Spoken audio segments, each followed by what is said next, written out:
කොළඹ ආශ්‍රිතව තියෙන වගුරු බිමක තමයි අපි මේ ඉන්නේ.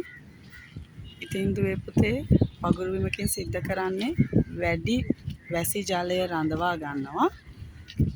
ගම් වතුර පාලනය සිදු කරනවා.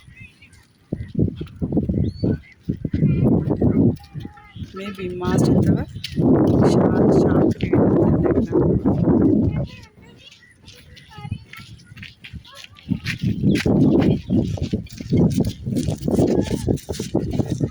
ඒ වගේම සත්ව විවිධත්වය ඉතාමත් ඉහළයි.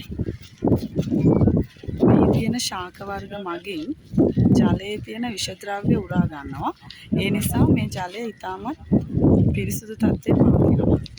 අපි දැන් ඉන්නේ කොළඹ නගරයේ මැදේ තියෙන දියත උද්‍යානය තුල පවතින වගුරු බිමයි මේ ඔයගොල්ලෝ දකින්නේ.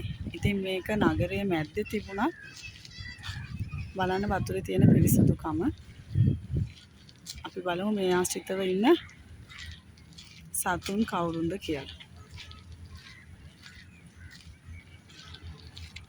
මේ වගුරු බිම් ගොඩ කිරීම නිසා තමයි ගොඩක් ගම් වතුර තත්ත්වයන් නගර ආශ්‍රිතව ඇති වෙන්නේ.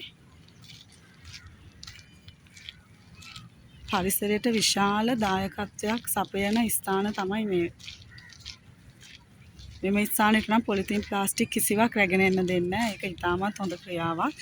ඒ නිසා ඔයාලට පේනවා ඇති ඉතාමත් පිරිසිදු පරිසරයක් තමයි මේ ස්ථානය දැක ගන්න පුළුවන්. ඔයාලටත් කොළඹ ආපු වෙලාවක ඇවිල්ලා මේ ස්ථානය දැක බලාගෙන යන්න පුළුවන්.